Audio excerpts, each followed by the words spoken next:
Hello mga kawataydo, magbabalik tayo sa ating pag-upload ng video. Meron tayong isishare sa inyo ngayon na sasakyan. Ito yung bumiyahe yung kaibigan natin, nagpunta Manila, ay biglang nawala yung stoplight o brake light.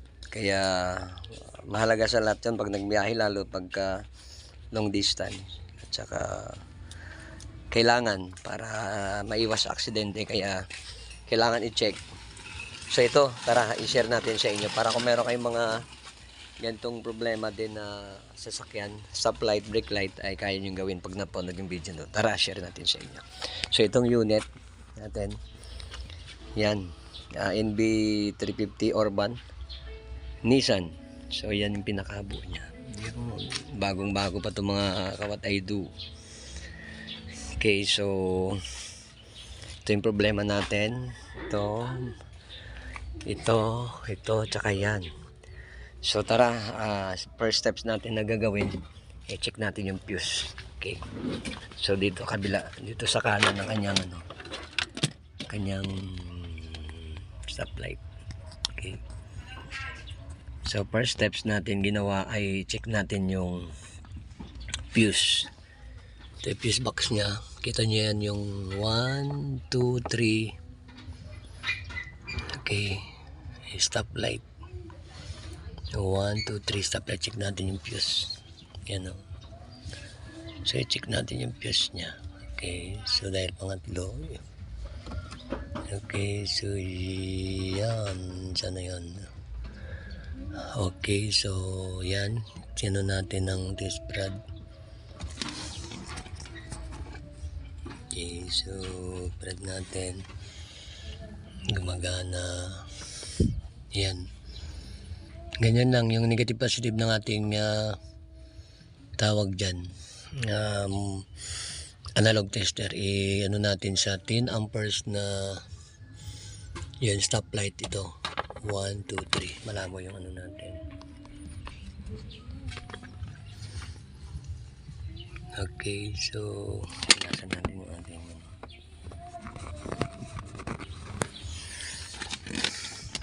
so pasensya na kayo, medyo malabo yung ano natin, nabasa yung ating camera, kaya pinunasan natin.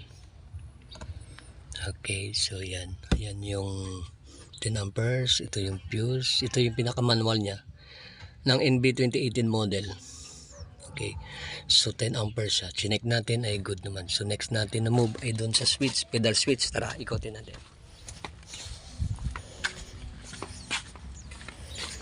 Okay, so ito. Okay, so dito itong NB 2018 model, NB 350, may cover siya ito. So tinanggal na natin yan. Hindi natin pinakita sa inyo kung paano tinanggal yun. Meron siyang tatlong 10mm na tornilyo. Yan. So pedal switch tayo. So sa pedal switch niya dyan, ito dito sa nakalagay. So kinuha natin. So ito na siya mga kawataydo. Yan. So ito na. So paano naman mag-check ito? Pakita natin sa inyo. Okay. So gamit pa rin yung ating multi-tester. Okay. So ito.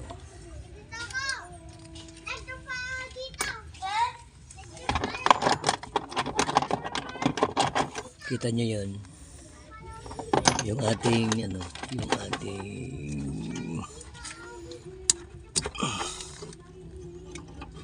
yan. So kinamit natin ito. So kinuha natin yung pedal switch nya. Ito yung pedal switch, tinanggal natin. Next natin na move pedal switch. Kita na yan. Yun yung ating pedal switch. Tapos ito yung ating multi-tester. Okay, so yan, kita nyo. Hindi nakita. Wala tayong tagahawak, kaya Ano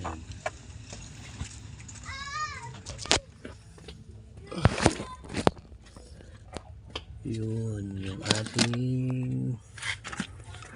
Yun yung ating tester. Okay, so ilagay natin ito.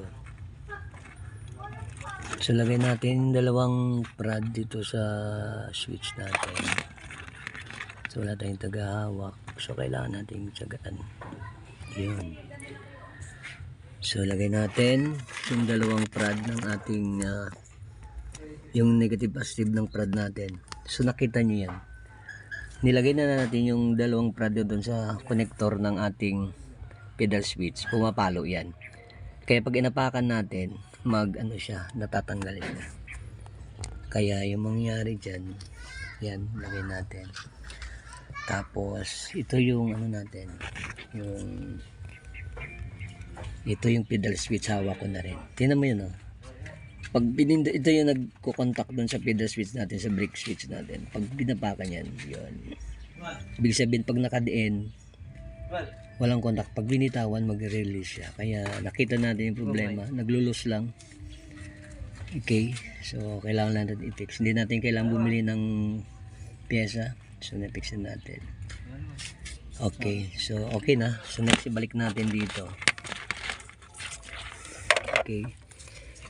So, kabit na natin. Diyan siya nakalagay. Itong switch na to.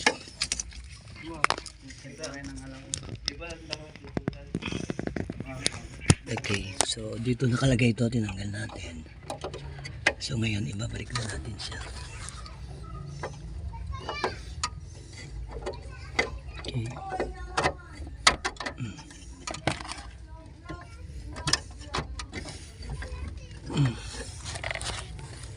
Binalik na natin doon. Baka mapindot. Babalik naman ulit.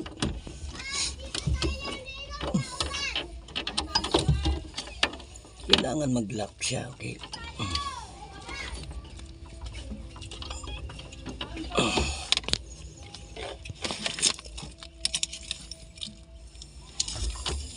So, binalik natin yung pedal switch. Tapos, ito, bigla natin. Umuulan na. Yun.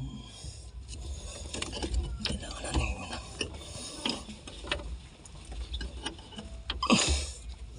Sige, yan natin.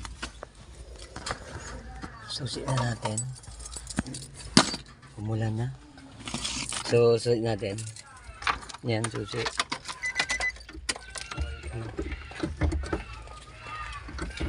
Meron na gol? Ha? So, ikaw na. So, ito na yung ano natin. Papakan natin doon. Tapak. Sige. Ayun, okay na. So, solve na yung problema natin, mga kawat aido. So, yun lang. Yung pedal switch lang dito inayos natin. So, salamat. At kung napanood nyo itong video na to, ibalik na natin yung takip dito.